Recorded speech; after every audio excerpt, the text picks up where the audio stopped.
Bago ko simulan ang kwentong ito, lubos lang akong nagpapasalamat sa mga hindi nakakalimot mag-subscribe. Kung sino man kayo, sana gumaan ang buhay nyo sa pagpasok ng taon na ito. Magsimula na tayo.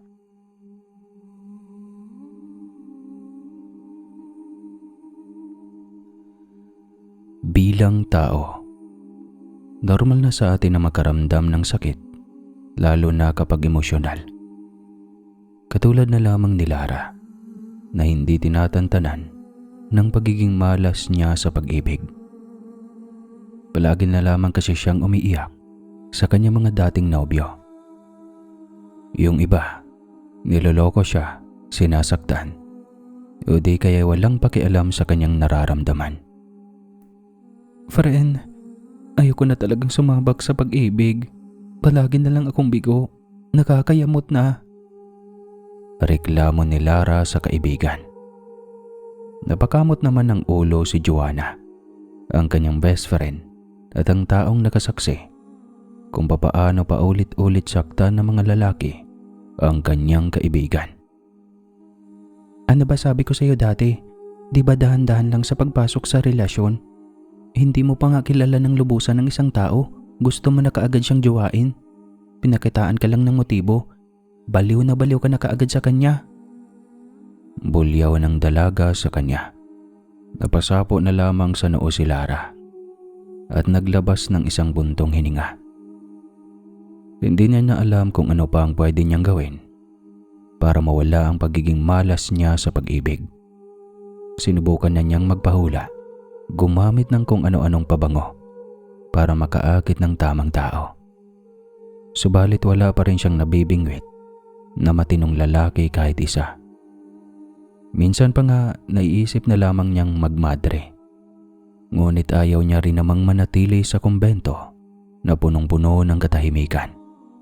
Baka magkajowa siya ng pare, di joke lang.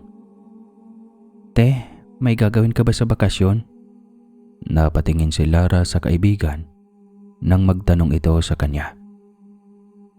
Naku Joanna, tigil-tigilan mo nga ako. Di mo nga ako dinamayan kanina eh. Naiinis na sagot ni Lara sa dalaga. Sorry na, arte eh. Pero wala kang gagawin sa bakasyon? Tanong muli ni Lara. Wala. Hindi rin naman ako makakauwi sa amin. Kasi imbes na kumusta ang isasalubong nila sa akin, may anak ka na ba Lara? Yun lang ang ibubungad nila. Nayayamot na sagot ng dalaga. Natawa naman ng bahagya ang kaibigan. Edi, sumama ka na lang sa akin sa Marinduque. May piyesta roon. Pag-aaya ni Joanna.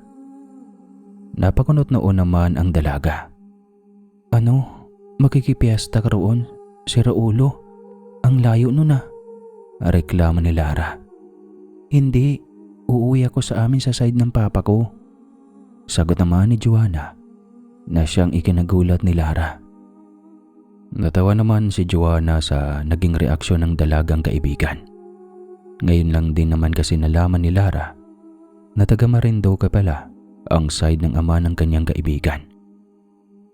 Palagi kasing sinasabi ni Joanna na wala siyang papa. Kaya ang buong akala ni Lara, hindi kilala ng kaibigan ang tunay nitong ama. Makalipas ang ilang linggo, sumapit na ang pinaghihintay ng maraming estudyante, ang magbakasyon. Samantala, ang dalawa naman ay dali-daling gumayak upang siguradong hindi sila maiwan ng barko. Sa bus pa lamang, kitang-kita sa ekspresyon ng mukha ni Joanna ang pagkasabik. Natatawa na lamang si Lara dahil ngayon niya lang din napansin na may ugali palang ganito ang kanyang kaibigan. Halos 5 oras lamang ang biniyahe ng magkaibigan mula Lucena, Quezon, papuntang Marinduque. Wala naman kasing naging problema sa dagat at wala ring traffic noong nagbibiyahe sila sa bus. Hindi naman mapakali si Joanna nang makababa sila ng barko. Panay ang pahid nito sa tiyan niya ng kung ano-ano na siyang ikipinagtataka ni Lara. Hoy, ano ka ba? Kanina lang excited ka. Ngayon dinaig mo pang albularyo. kung makapahid ka ng kung ano-ano riyan sa tiyan mo. Lana kasi ito, te. Nabili ko doon malapit sa simbahan. Naniniguro lang eh. Sagot ng dalaga na siyang ikinakunot ng noo ni Lara. Naninigurado? Saan ba? Naguguluhang tanong niya. Hinatag naman siya ni Joanna sa gilid na para bang tinitiyak na itong walang makakarinig sa sasabihin nito sa kanya. Doon sa lugar ni tatay, uso ang awok. Isang uri ng aswang na nangangain ng tao, lalo na kapag gabilugan ng buwan. Pabulong na paliwanag ni Joanna. Tila gumapang ang takot sa buong sistema ni Lara nang marinig yon. Naramdaman niya rin ang kakaibang ihip ng hangin sa paligid na tila may ibig sabihin na hindi niya mawari. Umiling na lamang ng pilit si Lara bago tumawa upang hindi mahalata ng kaibigan ang pagkakatakot niya. Sus, baliw ka na yata. Halika na nga. Pag-aaya ni Lara. Nang makahanap sila ng tricycle upang magpahatid sa kanila, napansin naman ni Lara na palangiti ang mga tao rito. Maski ang mga driver na tila pagod na sa pagbibiyahe at pagbibilad sa araw. Makikita pong pa rin ang ngiti sa kanilang muka habang nakikipagkwentuhan sa isa't isa.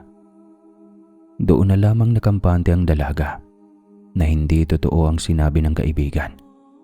Hindi rin kasi siya makapaniwala na sa ganda ng Marinduque, may aswang palang naninirahan dito.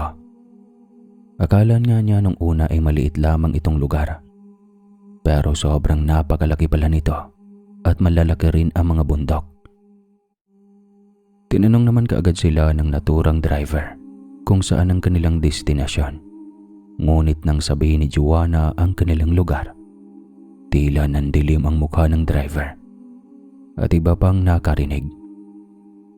Sa sityo binhin ng kadaliman baka mo ining? Pag-uulit ng driver. Sumagot naman kaagad si Joanna. Ngunit napansin ni Lara ang pagtahimik ng driver na ilang minuto bago pa pinaandar ang tricycle nito.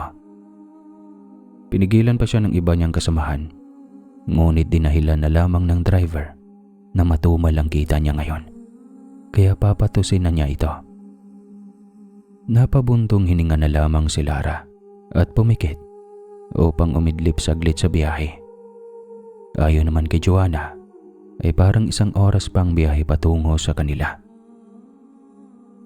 Pagkalipas nga ng isang oras na biyahe, sa wakas, nakarating na rin sila sa naturang sityo. Dali-dali namang siningil ng driver ang magkaibigan sa bayad na siyang ikinailing ni Lara. Para kasing nagmamandali na parang may hahabulin ito kung makasingil sa kanila. Nang mailabas ni Joanna ang bayad, kaagad itong hinablot ng driver at pinatakbo ang kanyang tricycle. Natawa naman ng bahagya si Joanna dahil sanay na raw siya sa mga driver na ganoon ang mga ugali nito tuwing hinahatid siya noon dito sa kanilang sityo. Alam mo, natatakot ang mga yan kasi akala nila impyerno tong sityo namin. Saad ni Joanna habang naglalakad at buhat-buhat ang kanyang sariling gamit. Ganoon din si Lara. Bakit ba kasi sityo binhin ng kadiliman ang pangalan ng lugar nyo? Maski ako natatakot Pagbibiro ni Lara. Biglang tumigil sa paglalakad si Joanna at ngumiti ng nakakatakot. Samantalang napakunot noon na lamang si Lara sa pagtataka dahil sa kakaibang kilos ng kanyang kaibigan. Huwag kang mag-alala, magiging mapayapa ka rito, wika ni Joanna habang nakatingin sa lupa. Ilang segundo pa, nagsimula na rin itong maglakad. Habang nasa kalagitnaan sila ng paglalakad, isang matipunong binata na sa tansya ni Joanna ay nasa 20 anyos na ang kanilang nakasalubong. May bitbit itong sako at nang makalagpas ito sa kanila, napatigil muli sa paglalakad si Joanna at nilingon ng naturang lalaki. Kilala mo yon? Tanong ni Lara rito. Hindi Tara na, malapit na tayo sa bahay. Nauutal na sagot ng dalaga. Nang makarating sila sa bahay ni Joanna, napalunok ng sariling laway si Lara.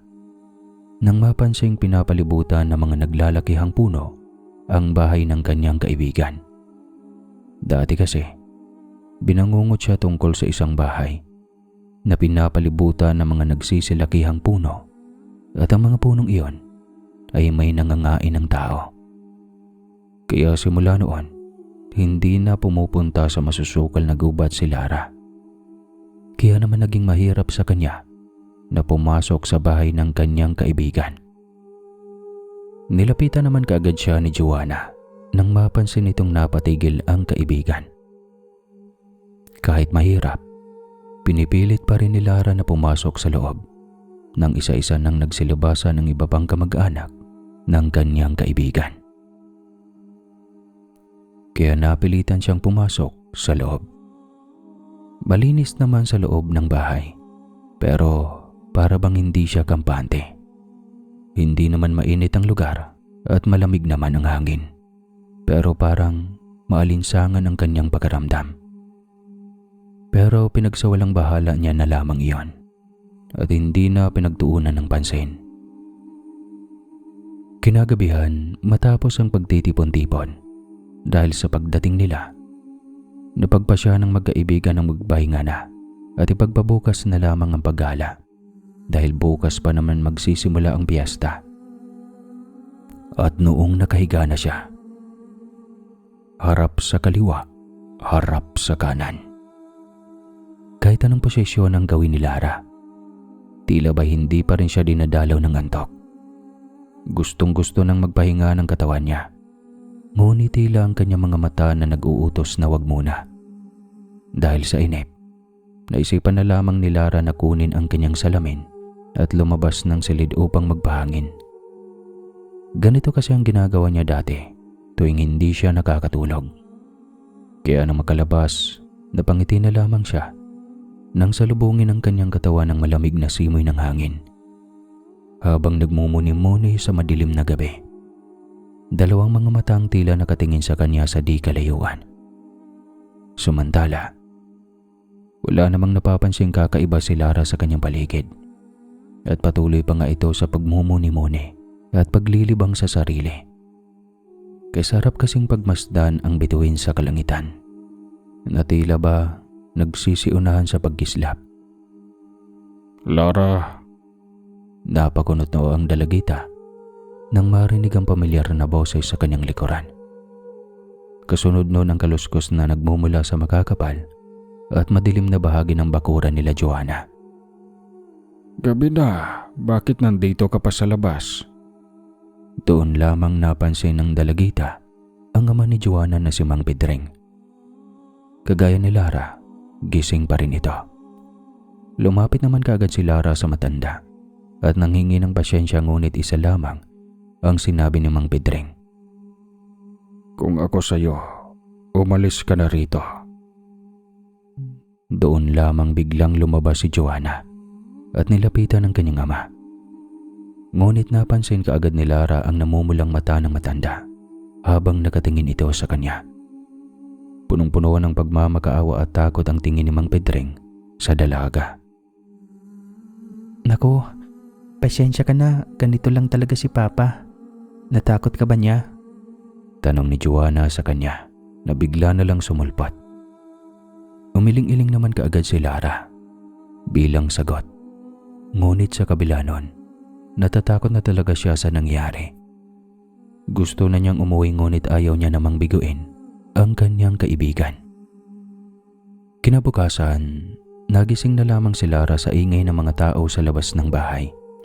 Kaya naman dali-dali siyang sumilip sa bintana at doon, napansin niyang naghahanda at nag-aasikaso na pala ang pamilya ni Joanna para sa fiesta. Kaagad namang lumabas ng silid si Lara nang mapansin niyang wala na sa higaan ng kaibigan. Ayaw niya rin naman kasing manatili rito sa loob, lalo na't naghahanda na ang mga tao para sa piyesta. Gusto niya ring tumulong. O Lara, mabuti't gising ka na. mag-almusal ka muna. May inihanda si tita na pagkain para sa'yo. Nandoon. Saad ni Joanna. At tinuro ang platong naglalaman ng pagkain sa tabi ng lalaking matipuno. Oo, yung lalaking matipuno na nakasalubong nila noong kahapon. Doon naman nagtaka ng bahagya si Lara dahil nung tinanong niya si Joanna kung kilala niya ito, ang sagot ng kaibigan ay hindi. Pero bakit nandoon iyon sa bahay ng dalaga? Hindi na lamang ito pinagkaabalahang isipin ni Lara dahil nagsimula ng kumulo ang kanyang tiyan. Kaya naman dali-dali siyang tumungo sa mesa kung saan nakalagay ang kanyang plato na may lamang pagkain. Nang akmang isusubo na niya ang karne, bigla itong inagaw ng lalaki na siyang ikinainis ni Lara. Inagaw din ito ang buong plato at walang kaano-ano'y kinain sa harap niya mismo. Ang bastos mo ha, wala ka bang modo? Galit na bulyaw ni Lara rito. Hindi naman siya nahihiyang bumulyaw dahil nakakasigurado siyang hindi maririnig ng mga tao ang boses niya. Malakas kasi ang ingay sa labas at may nagkakantahan na nagiinuman yung mga matatanda. At isa pa, maiingay din ang mga kamag-anak ni Joanna. Kanya-kanyang ganap. Hindi naman siya sinagot ng lalaki. Bagkus, tumayo ito bit-bit ang kanyang plato. Sa inis, sinundan ni Lara ito hanggang sa makarating sila sa likod ng bahay. Doon ay hindi na masyado ang ingay. Ngunit hindi iyon ang importante kay Lara. Para sa kanya, ang importante ay ang pagkain. Dahil kumakalam na talaga ang kanyang sikmura. Hoy lalaki, ano ba? Akin na yung pagkain ko. Anong trip mo? Bulyaw ni Lara. Ngunit nanlaki ang mga mata niya nang bigla itong itapon ng lalaki. Hindi mo dapat makain iyon. Eto, mansanas. Saad ng lalaki at inabot sa kanyang mansanas. Sira ulo ka ba? Anong tingin mo sa akin, bata? Galit na tanong ni Lara rito. Ako pala si Rin. Pagpapakilala ng binata. Hoy, wala akong pakialam kung sino ka pang Poncio Pilato ka. Ang akin. Bakit mo ginawa yun sa akin? Sa pagkain ko. Galit na sigaw pa rin ni Lara rito. Di ba sabi ko, hindi mo dapat kainin iyon? Bakit nga kasi? Nakakainis na ha? Pagmamaktol ni Lara. Dahil hindi pagkain ng tao iyon. Malamig na sagot ni Ren. At tumingin sa pagkaing itinapon niya. Tinignan din ito ni Lara at napahawak siya sa kanyang bibig. Nang makita niya kung paano unti-unting nagbago ang anyo ng pagkain. Yung kaninang masarap na nakakatakam ng karne ng baboy at manok, naging tila bulok ito ng karne na para bang hinukay lang sa lupa at malalaman mong karne ito ng tao dahil kitang-kitang tato ng tao sa balat ng naturang karne. Ibig sabihin, hindi karne ng hayop ang handa sa piyesta. Ano yan? Nauutal na tanong ni Lara. Karne ng tao. Lahat ng nakikita mo kanina, ilusyon lang iyon, nagawa ng pamilya ni Joanna. Lahat sila mga aswang. Hindi ordinaryong piyesta ang pinunta mo rito, kundi piyesta ng mga aswang. Sambit na rin na siyang dahilan kung bakit nanginig ang tuhod ni Lara. Kasunod noon ang pagsusuka niya dahil noon lang niya naamoy ang nakakasulasok na amoy na bulok ng karne. Di ba kinain mo yung iba? Hindi mo man nakita na niluluha ko, kaya nga ako pumunta rito.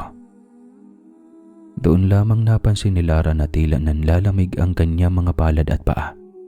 Pinagpapawisan din siya at kasunod noon ang antok na nararamdaman niya hanggang sa unti-unting nandilim ang buo niyang paligid. Nang mawala ng malay si Lara sa harap na Ren, kaagad naman itong binuhat ang binata at dinala sa kanyang munting kubo sa kalagitnaan ng kakahuyan. Isa ring aswang si Ren, ngunit hindi siya kagaya ng pamilya ni Joanna na pumapatay at kumikitil ng mga taong naliligaw sa kanilang sityo. Lalo na mga barumbado. Yung mga galing sa kulungan o tumakas sa kulungan, yun ang paborito nilang bibiktimahin. Nang bibiktima lamang sa rin ng mga ligaw na hayop, katulad na lamang ng manok, aso, kambing, o di kaya'y pusa. Subalit kapag tao ay ayaw niyang kainin, kaya niluwa niya kanina ang kinain niya. Magkaanib puwersa ang angkan dati ni na Joanna at Rinoon. Ngunit na mapatay ng kanyang ama, ang ina ni Joanna, nang hindi sinasadya, doon lamang nagkawatak-watak ang mga miyembro. Halos lahat pumanig sa angkan ni na Joanna. Tanging si Mang Pedring lamang ang pumapagitna noon upang hindi maubos ni Joanna ang angkan ni na rin. Ngunit hindi nagtagal. Unti-unti rin namang nanghina si Mang Pedring. Dahil sa pagmamahal niya sa kanyang anak, pati ang kanyang kapangyarihan bilang aswang, ay ibinigay niya rito upang makaganti sa angkan ni Ren.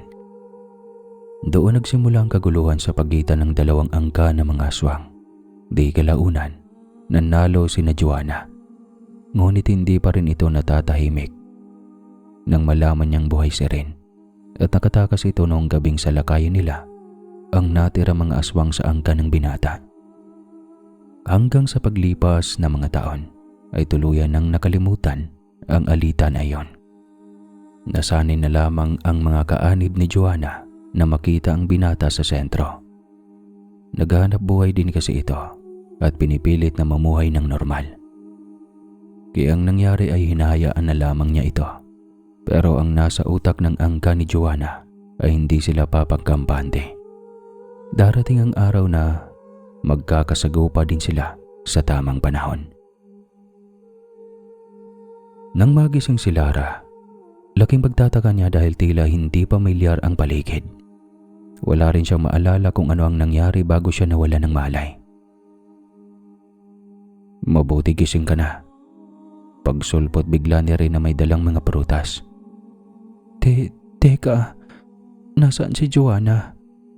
Tanong kaagad ni Lara. Kinilapag naman ng binata ang mga prutas sa harapan niya bago umupo sa di kahoy na upuan. Si Joanna, nandun sa kanila. Hinahanap ka na siguro ng mga yon. Gutom na sila eh. Gusto na nila ng sariwang dugo at mga lamang loob. Makahulog ang sagot ni Ren. Napakunot na naman ang dalaga. Anong ibig mong sabihin? Naguguluhang tanong ni Lara. Diba, aswang si na Joanna. Sila ang mga awok na nambibiktima ng mga inosenteng tao tuwing gabi. Maikling sagot ni Ren. Bago tumayo ngunit dali-dali ring tumayo si Lara at hinarangan ng daan niya. Hoy, naguguluhan ako. Ipaliwanag mo nga sa akin ang nangyayari. Hindi ako basta-basta naniniwala sa mga di ko kakilala. Bulyaw niya kay Ren. Tinignan lamang siya ng binata at doon tila lumambot ang puso ni Lara. Naramdaman niya ang kakaibang kuryenteng dumaloy sa kanyang katawan. Sige, sandali lang. Maupo ka muna dyan. Mag-usap tayo mamaya. Subalit, nawala ng malay ang dalaga. Pagkagising niya ay hindi niya alam kung anong oras na. Sobrang sakit ang ulo niya at gulong-gulo na siya sa mga pangyayari. Nung akmang lalabas na sana siya ng kubo nang biglang lumabas ang binatang si Ren sa kusina. Bit-bit nito ang pagkain na inihanda niya para kay Lara. Saan ka pupunta? Kumain ka muna. Malamig na wika ni Ren at inabot sa kanya ang pagkain. Hindi naman kaagad ito kinuha ni Lara. Ayaw niya munang magtiwala sa binata hanggat maaari dahil hindi niya ito masyadong kilala. Nangangalay na ang kamay ko. Oh, kumain ka na. Dugtong pa ni Ren. Napalunok naman ng sariling laway si Lara. Anong nangyari? Nasaan ba ako ngayon? Nauutal na tanong ng dalaga rito. Inilapag naman ng binatang pagkain sa mesa. Nandito ka sa tahanan ko. Lahat ng nangyayari kanina ay totoo. Walang halong kasinungalingan. Maling tao ang pinagkatiwalaan mo. Paliwanag na rin, napaatras naman ng kaunti si Lara.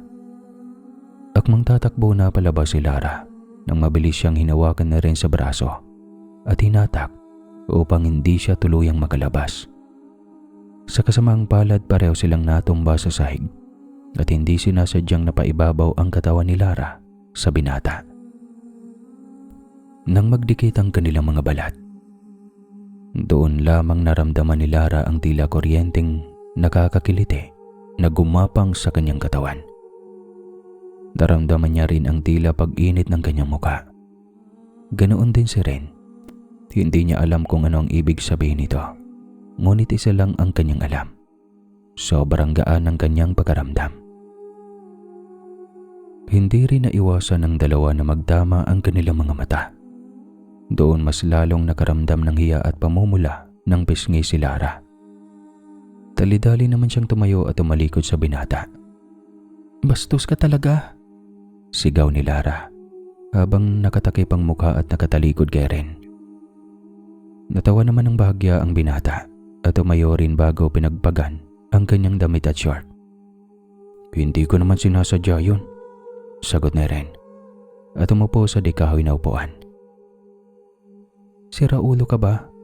Alis nga ako eh. Tataka sana ako kaso leche ka. Hinatak mo ko." Wika ni Lara. Doon lamang natawa ng malakas si Ren. Hindi na napigilan ni Lara na lingunin ang binata kahit sobrang naiinis na siya. Doon lang din napansin na rin na sobrang pula ng mukha ng dalaga. Kaya naman mas lalo siyang humalakak sa tawa. "Hoy lalaki, ano bang problema mo?" sigaw ni Lara. "Wala, ang pula kasi ng mukha mo. Para kang kamatis." Natatawang sagot na rin.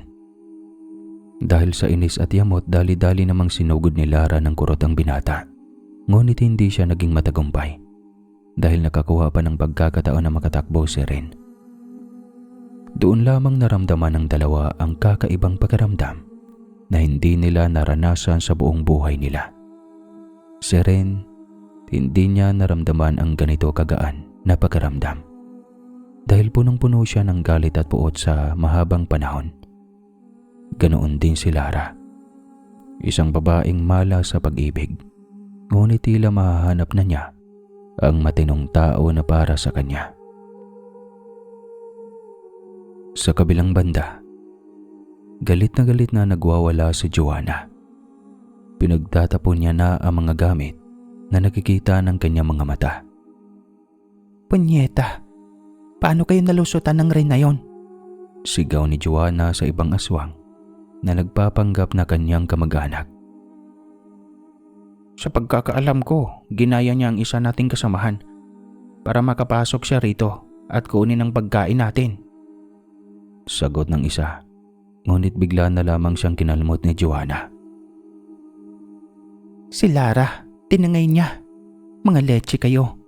Masarap na sana ang pagkain natin kung hindi kayo tatanga-tanga," sigaw ni Joanna.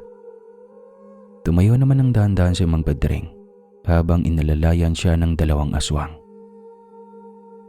"Baka tadhana na ito para tigilan mo na ang pambibiktima, anak. Sarili mong kaibigan, papaslangin mo para lang sa makalamong sikmura." Tila may galit na wika ng Mang Pedring sa anak. "Tay, manghihina ako kapag hindi ako nakakain ng laman ng tao. Alam mo yun, hindi ba?"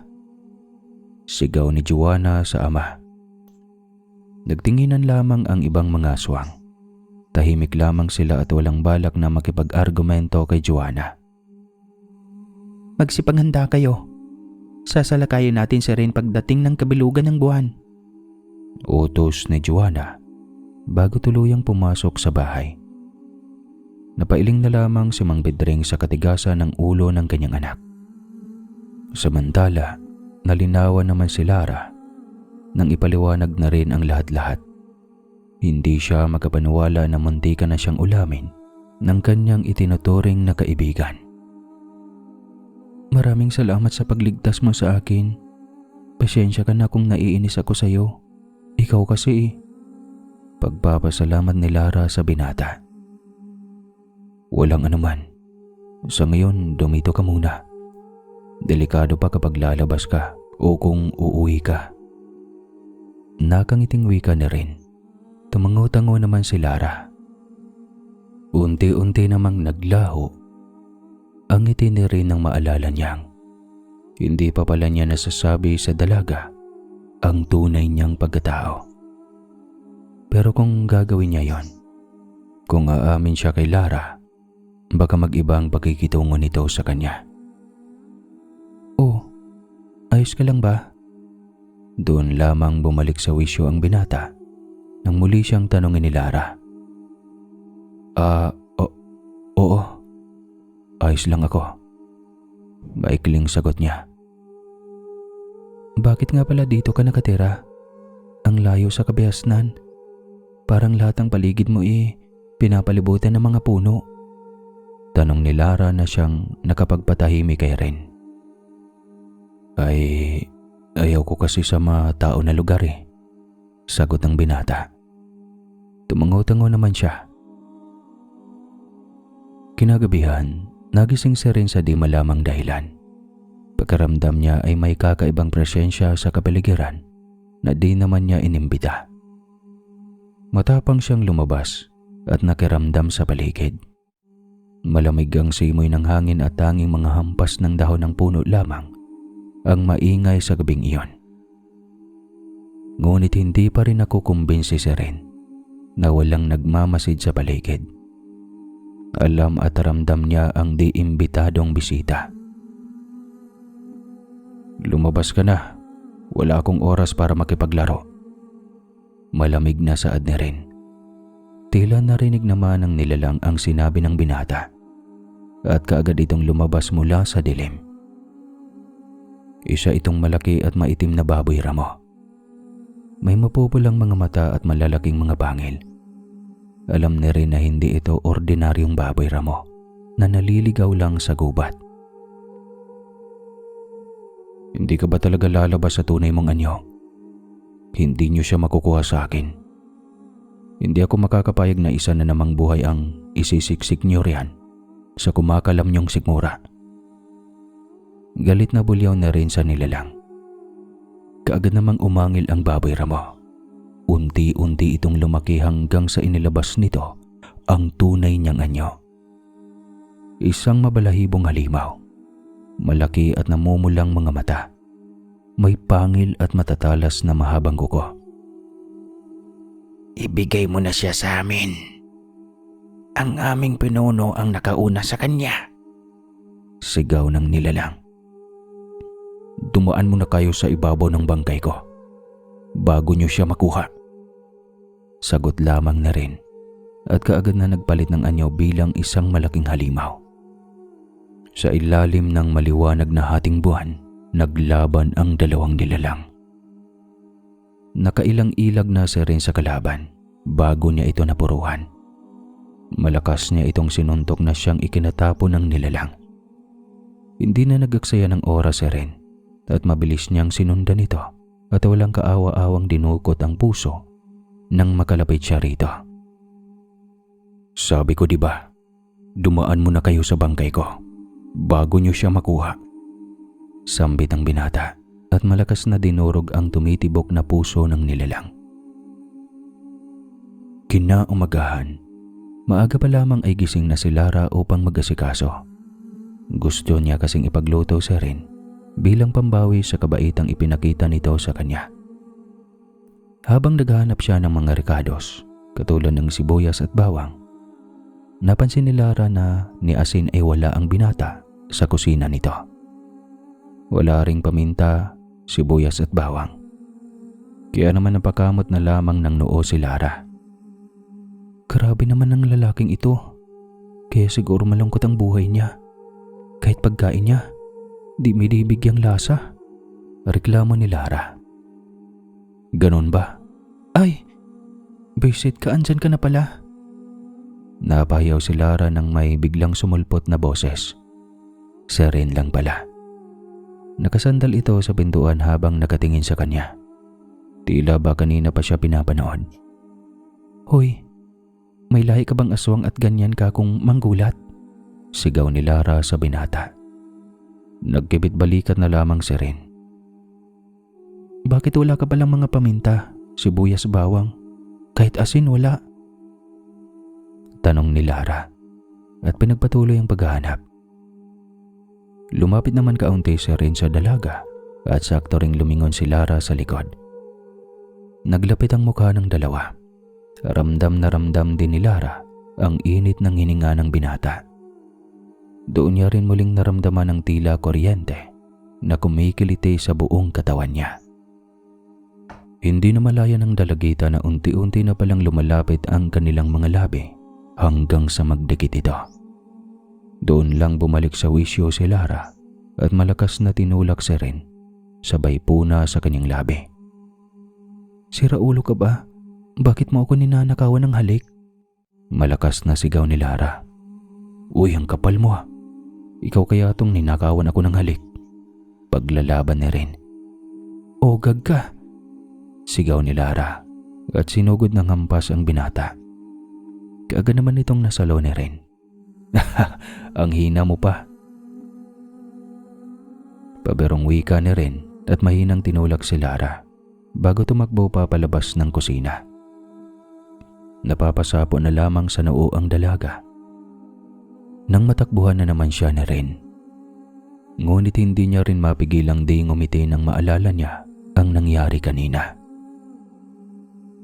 Sa kabilang banda naman, galit na naman si Joanna habang nakatingin sa labas ng bintana. Nag-iisip siya ngayon ng plano kung paano nila sasalakayin si Ren at makuha si Lara. Gustong-gusto na niyang gawin ito ngayon, ngunit alam niyang sa kanyang sarili na isa sa malakas na aswang ang binatang si Ren. Hindi na biro ang lakas at galing nito sa pagkikipaglaban. Ano bang problema, anak? Tanong ni Mang Pedring. Iniisip ko kung paano natin mababawi si Lara. Gusto ko nang ipagdiwang ang kapiyastahan pero leche. Hindi pa natin magagawa yon hanggat walang alay.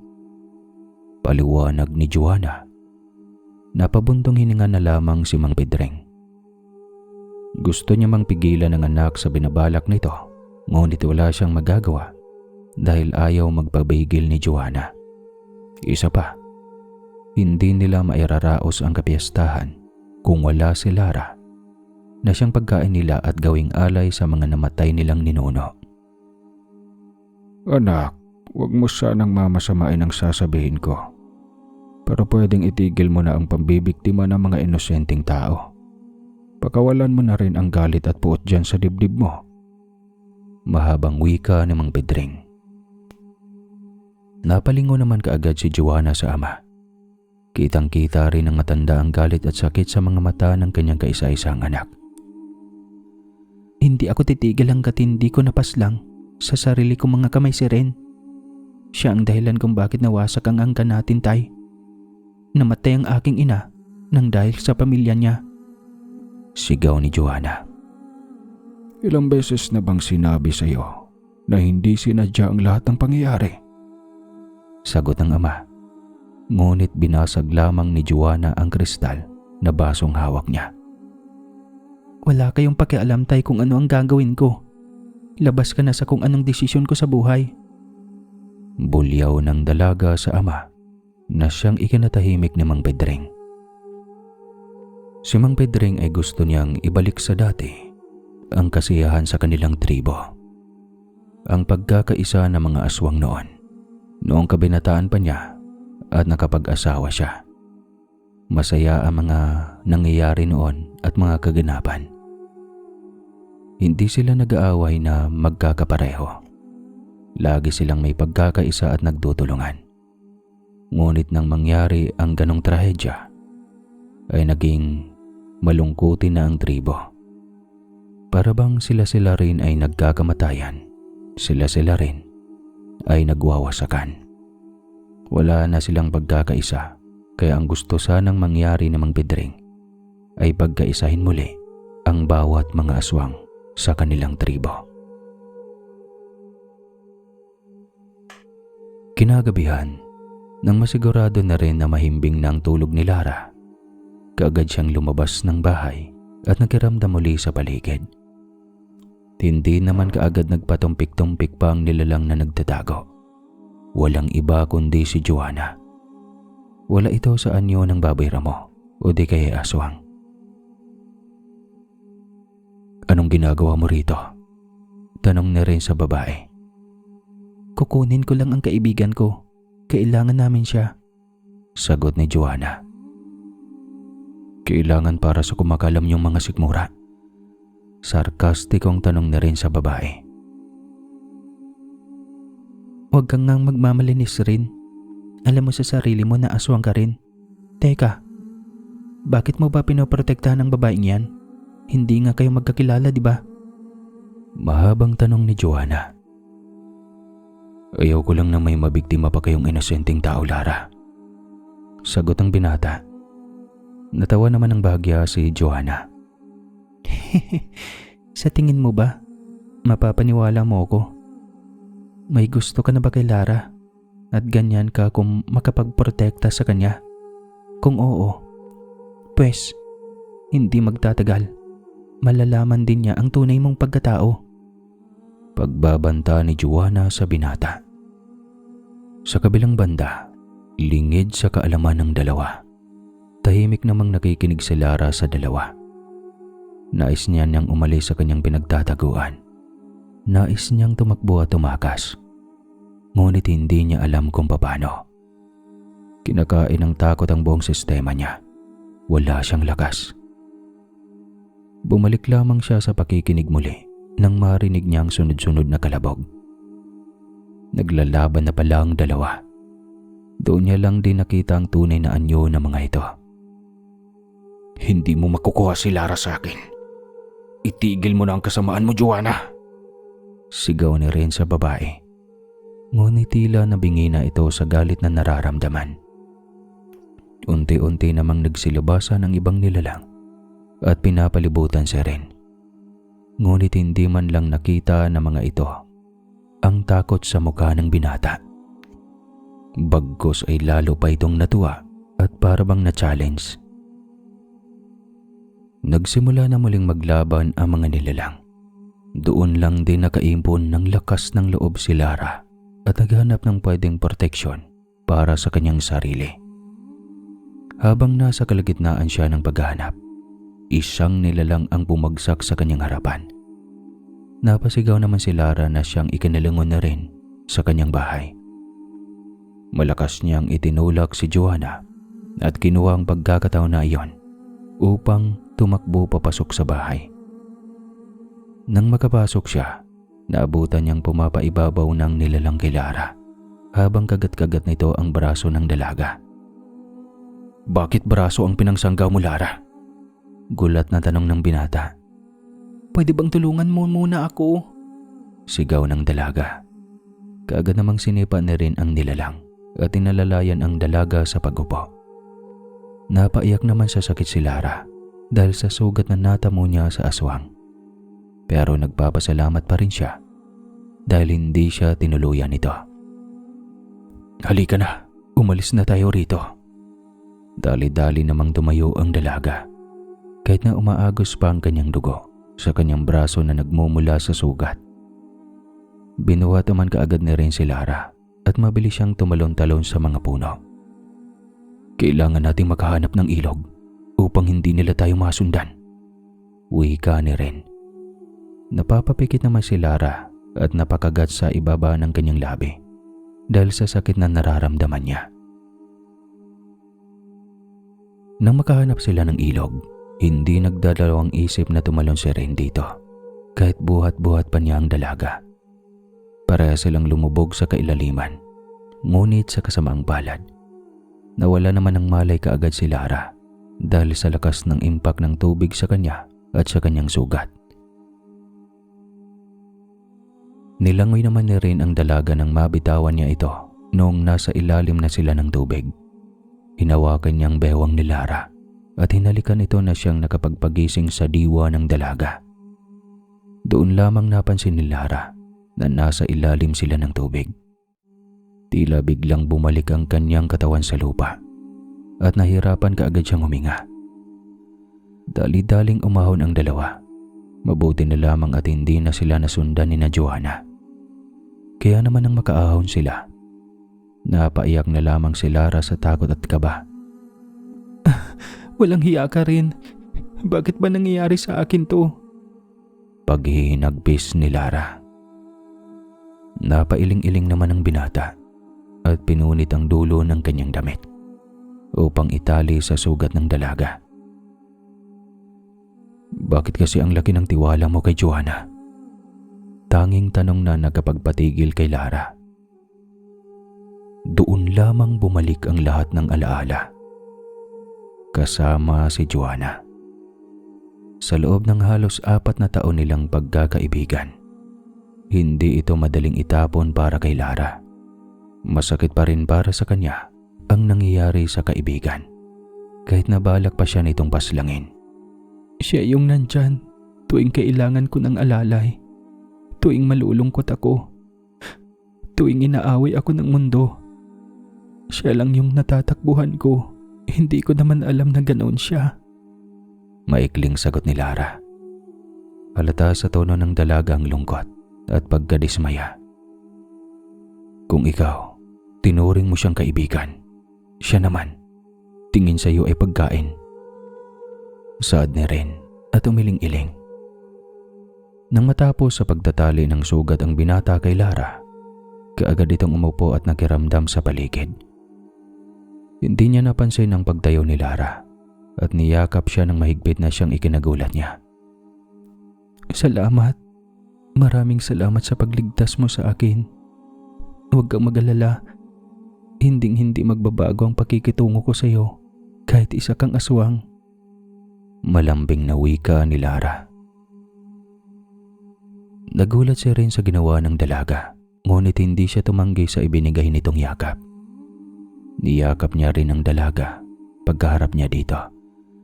Ngunit hindi ito nagtagal dahil unti-unting nagsilabasa ng mga aswang sa kadiliman. Nasundan sila ng hindi nila alam. Ang ganda naman ng bungad, wika ni Joanna at inutusan ng kanyang mga kasamahan na palibutan ng dalawa.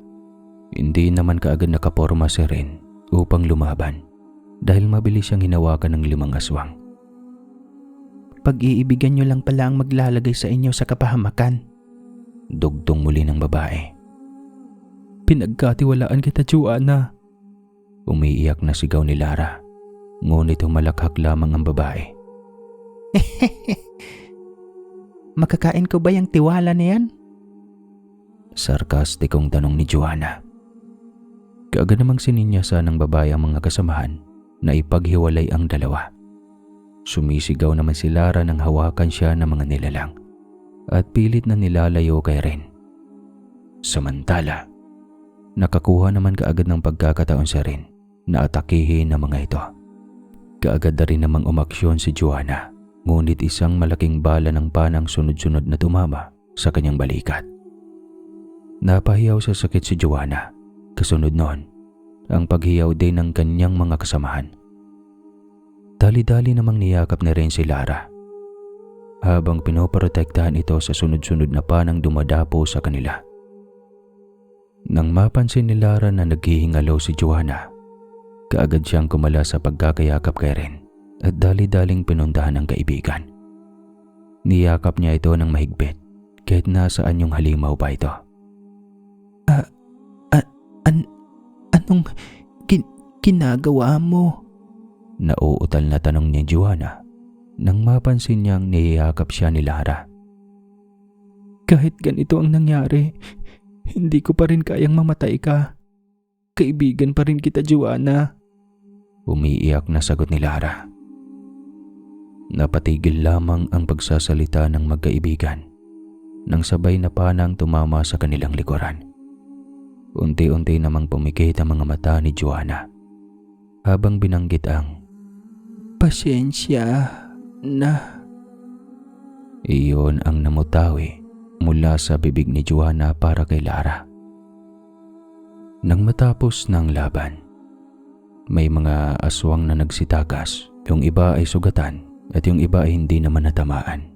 Pero yung mga natamaan ng malala ay uram mismo patay sila. Napag-alaman ni Ren na ang tatay ni Joanna ang nanghingi ng tulong sa kalapit nilang barangay upang matapos na ang kasamaan ng kanyang anak. May mga ilan pa na nahuli at lahat ng iyon ay pinaghuhuli ng mga tanod.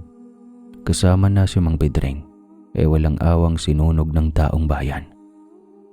Samantalang si Ren naman ay nakaligtas dahil tanging si Joanna at Lara lamang ang nakakaalam ng kanyang tunay na pagkatao. Nagpakalayo-layo ang dalawa. Takbo lang sila ng takbo. Humihingi sila ng tulong sa bawat bahay na madadaanan nila. Hanggang sa nakarating sila sa lugar na gusto nilang marating. Ilang taon ang makalipas nang matapos ang pangyayaring iyon. "Mahal, ayos ka lang?" Napalingon si Lara kay Ren nang tanungin siya nito. "Okay lang, ikaw? Pagod ka ba sa trabaho?" Tanong ng babae at sinalubong ng yakap si Ren. Matapos ang pangyayari, nagpagpasyahan ng dalawa na bumalik ng Lucena, Quezon upang magbagong buhay. Mas minabuti na rin nilang wag nang ikwento pa sa iba ang mga pangyayari. Palagi ring nagdadasal si Lara sa may kapal na sana nasa mabuting kalagayan na ngayon ang kaluluwa ni Joanna. Pero kahit hindi niya naikwento sa mga kaibigan, kamag-anak, kapitbahay, ay naikwento naman niya sa channel na ito. Subalit, hinding-hindi niya makakalimutan ang ganong karanasan, lalo na kapag nakikita ni Lara ang sugat na dulot ng aswang na nasa kanyang braso. Hanggang dito na lang po ang kwentong ito. Maraming salamat sa lahat ng nakikinig at tumapo sa kwento na to. Ingat kayo palagi at huwag kalimutan magkape. Alright.